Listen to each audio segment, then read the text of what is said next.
सेंटेक्स बोलेगा में आपका स्वागत है। आज के लेक्चर्स में हम लोग पढ़ेंगे कि हम लोग एंड्रॉयड स्टूडियोज के बारे में जानेंगे कि किस तरीके से एंड्रॉयड स्टूडियोज हम लोग यूज करेंगे एंड्रॉयड एप्लीकेशंस को डिजाइन करने के लिए। अगर हम लोग यहाँ पर जाएंगे एंड्रॉयड स्टूडियोज को ओपन कर लेंगे। यहाँ सबसे पहले मैंने अपने एंड्रॉयड स्टूडियोज को ओपन कर लिया है। अब एंड्रॉयड स्टूडियोज को जैसे ही हम ओपन करते हैं तो स्टार्टिंग में यहाँ पर इस तरीके का एक टेम्पलेट बनकर के आ जाएगा। हमें क्या करना पड़ेगा, यहाँ पे न्यू प्रोजेक्ट्स पे क्लिक करना पड़ेगा। अब जैसे ही न्यू प्रोजेक्ट्स पे ओपन करते हैं तो एक इस तरीके का टेम्पलेट विजुअल हो जाता है जिसमें कई सारी एक्टिविटीज पहले से ही बनी होती हैं। आप कौन सी एक्टिविटीज सेलेक्ट करना चाहते हैं, ये सब आपकी एक्टिविटीज होती हैं। यानी इस तरीके से आप यूज कर सकते हैं अपनी एप्लीकेशन को। अगर आप गेम बनाना चाहते हैं तो आप बनी बनाई गेम एक्टिविटीज यूज कर सकते हैं, या अगर नेविगेशन सिस्टम जैसे व्हाट्सएप वगैरह पे होता है तो उस तरीके से ये एक्टिविटी आप यूज कर सकते हैं। इंस्टाग्राम बनाना चाहते हैं या उस साइट की एप्लीकेशन बनाना चाहते हैं तो बॉटम नेविगेशन एक्टिविटी यूज कर सकते हैं। रिस्पॉन्सिव वेबसाइट बनाना चाहते हैं या मोबाइल वेबसाइट बनाना चाहते हैं तो इस तरीके की एक्टिविटी यूज कर सकते हैं। इसी तरीके से डिफरेंट एक्टिविटीज हमारे पास यूज होती हैं जो कि हमारे टैबलेट एंड फोन में यूज होती हैं। अब इस बात पे जाएं, वियर ओएस, अगर आप अपना ऑपरेटिंग सिस्टम वेयरेबल डिवाइसेस बनाना चाहते हैं तो आप इस पे क्लिक कर सकते हैं। टेलीविजन एप्लीकेशन एंड्रॉइड टेलीविजन बनाना चाहते हैं तो इन पे आप क्लिक कर सकते हैं। और ऑटोमेटिव अगर मीडिया सर्विसेज वगैरह की एप्लीकेशंस आप बनाना चाहते हैं तो इन पे सेलेक्ट कर सकते हैं। हमारा काम यहाँ पर है मोबाइल एप्लीकेशंस बनाना, तो हम यहाँ पर मोबाइल एंड टैबलेट्स पे सेलेक्ट करेंगे। और इनिशियली हम लोग यहाँ पर एम्प्टी व्यूज एक्टिविटी पे सेलेक्ट करेंगे क्योंकि ये हमारा काम है एक्टिविटीज को बनाना। अब उसके बाद यहाँ पर हम लोग देखते हैं कि जैसे हम लोग इसको करते हैं तो यहाँ पर आ जाता है नेम। यहाँ पर आप अपने प्रोजेक्ट का नेम दे सकते हैं, जो भी आप प्रोजेक्ट का नाम बनाए। उसके पैकेज ये रहता है और उस पैकेज को कहाँ सेव करना चाहते हैं वो सेव करने की लोकेशन ये रहती है। तो मैं ये अपना पहला प्रोजेक्ट बना रहा हूं तो यहाँ पर मैं लिखूंगा फर्स्ट ऐप सिंटैक्स बोलेगा, ठीक है। अब यहाँ पर लैंग्वेज होती है कि आप अपनी मोबाइल एप्लीकेशंस किस लैंग्वेज से बनाना चाहते हैं। तो बाय डिफॉल्ट यहाँ पर कोटलिन सेट होता है।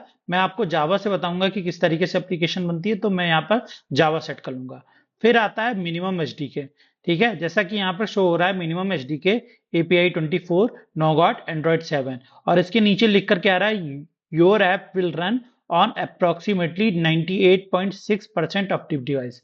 इसका मतलब दोस्तों ये होता है कि आप यहां पर वो एचडीके सेलेक्ट करेंगे जिसपे आपकी ऐप विजिबल हो, ठीक है।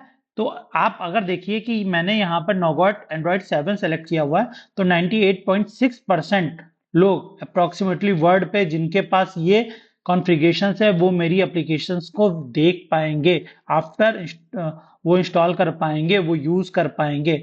जैसे जैसे मैं इसके वर्जन्स को इंक्रीज करता रहूंगा, ठीक है, परसेंटेज डाउन होता रहेगा।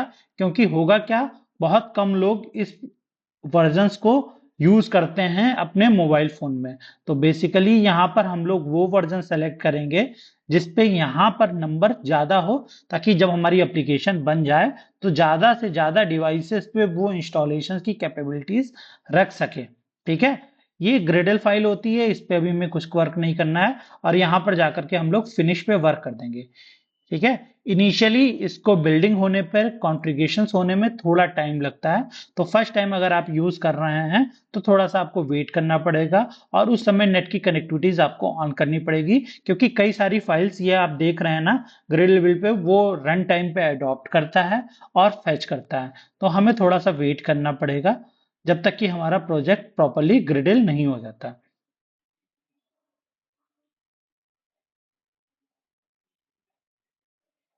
देख सकते हैं कि हमारा पूरा प्रोजेक्ट ग्रेडल हो चुका है। अब ध्यान से देखिए कि इस पूरे प्रोजेक्ट में आपको दिखेगा कि क्या क्या चीजें हैं। ये एंड्रॉइड है, ये हमारी एप्लीकेशन है, ठीक है।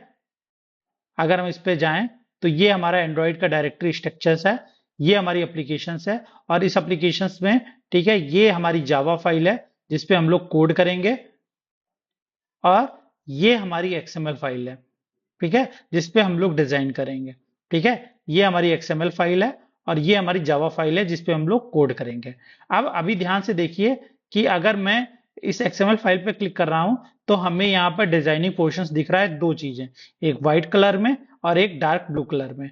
जो भी हम एप्लीकेशन डिजाइन करते हैं तो उसका लुक एंड फील हम यहाँ पर अपना एडजस्ट कर सकते हैं, और रन होने पर वो एप्लीकेशन हमारी किस तरीके से दिखेगी वो यहाँ पर विजिबल होता है।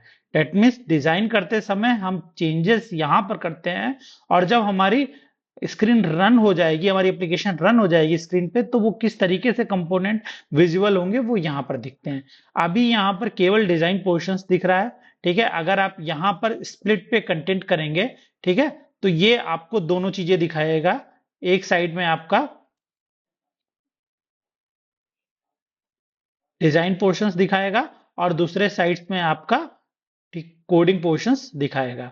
इसके साथ साथ अगर हम बात करें, जैसा कि मैंने बताया था कि मैनिफेस्ट फाइल क्या होती है, जिसमें हम एंड्रॉयड के सारे फीचर्स को कंटेन करते हैं, तो ये मैनिफेस्ट फाइल है जिसमें हमारी एप्लीकेशंस का टाइप है, एप्लीकेशन का लेवल नेम है, एप्लीकेशन में कौन कौन सी थीम यूज कर रहे हैं, कितने इंटेंट फिल्टर हैं, ये जितनी भी इंफॉर्मेशन हमें अपनी एप्लीकेशंस में बनाते समय रिक्वायर्ड होगी, वो सारी की सारी इंफॉर्मेशन हम इस मैनिफेस्ट फाइल के अंदर मेंशन करेंगे।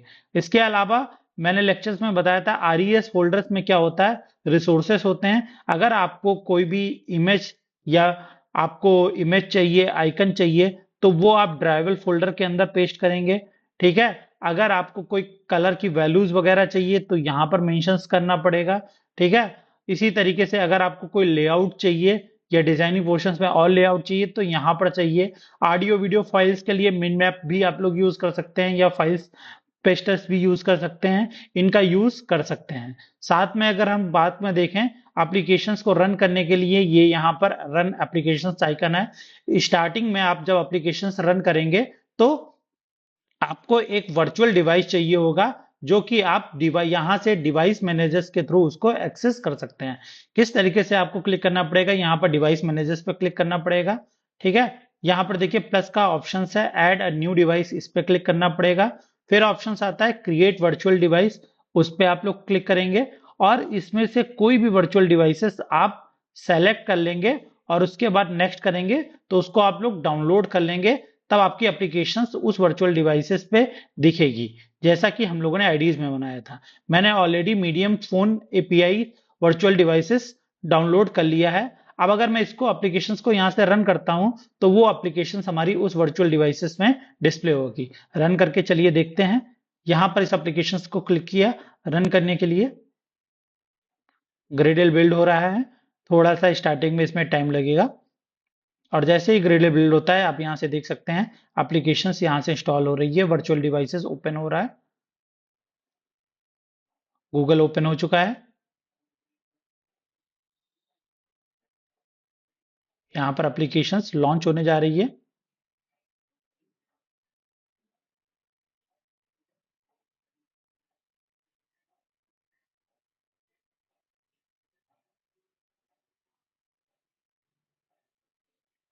पिक्सल स्टार्ट होने में, लॉन्च होने में थोड़ा सा इनिशियली टाइम लगता है अगर आपकी फर्स्ट एप्लीकेशन है। मेरी एप्लीकेशन लॉन्च हो चुकी है, देखिए ये वर्चुअल डिवाइसेस पे मेरी एप्लीकेशन लॉन्च हो चुकी है, और यहाँ पर स्टार्टिंग में हेलो वर्ल्ड प्रिंट होकर के आ रहा है, क्योंकि अगर हम ध्यान दें तो यहाँ पर हमारी एप्लीकेशन में हेलो वर्ल्ड प्रिंट था। अब इसके अलावा भी कई सारी चीजें होती हैं, जैसे आप अपने फोन से भी एप्लीकेशंस को यहां से कनेक्ट कर सकते हैं, ठीक है। अपने बिल्ड कर सकते हैं, एपीके फाइल यहां से जनरेट कर सकते हैं, प्रोजेक्ट को रीबिल्ड कर सकते हैं, क्लीन कर सकते हैं, एपीके फाइल डाउनलोड कर सकते हैं, ठीक है, बंडल्स बना सकते हैं, और कई सारी चीजें आप यूज कर सकते हैं। वो मैं आपको नेक्स्ट आपके ट्यूटोरियल्स में आपको बताऊंगा।